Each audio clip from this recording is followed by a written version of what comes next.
2023 أكتر سنة فيها شمامين. أنا زدتني 200.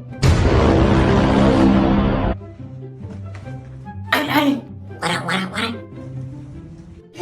أبو زغارة بيسرق علبة السجاير بتاعت أبويا. معلش أبو زغارة بتاع النسوان. يا ريت ابوك كان قفشني وده ما يقفشنيش. ليش ولا صفر؟ أنت هيطلع عينك أبو زغارة بتاع النسوان. بس وطي صوتك، ابوس ايد. بوس إيدي ولا تبوس رجلي؟ لا هبوس ايدك، وطي صوتك والنبي ابوك هيسمع. حرام بتسرق السجاير بتاعت أبوك، حرام. بس والنبي اسكت، هديك اللي انت عاوزه، ابوك هيسمع. أنت مش عارف إن السبع حرام بتسرق السجاير بتاعت أبوك، يا حرام. بس ايه ده بالله عليك، ده ما فيش غير سيجاره واحده. ما فيهاش غير سجارة واحدة بس. لا حرام. هديك اللي انت، قول لي اللي انت عاوزه هدولك والله. دي اللي أنا عاوزه. هديك اللي انت عاوزه. 200 جنيه. كم؟ 200 جنيه. ما كنت اشتريتها احسن. ماشي الحق يا أبويا. بس خلاص هديك ال 200 جنيه. خلاص. حاضر. هلا. يا رب انت مش عارف انت بتطلع لي منين. اطلع لك من تحت الارض. احلى 200 جنيه. هات. خلاص مش هتقول له بقى. مش هقول له امشي.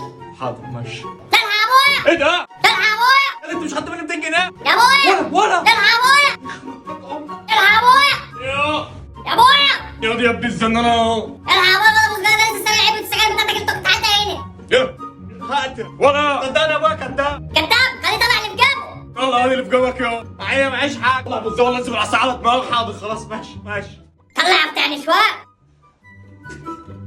اي يا ابن الواطيه، بتسرق علبه السجاير بتاعتي. انت عندك كام النهارده؟ صدقني انا ما بعرفش حاجه تجيب ازاي. بره يا ابن الواطيه، ما اشوفش وشك كده تهان. يا بره.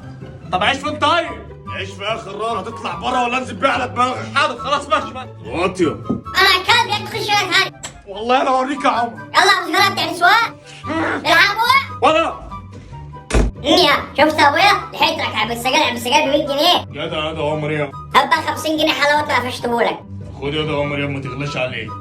ماشي. يا ده يا.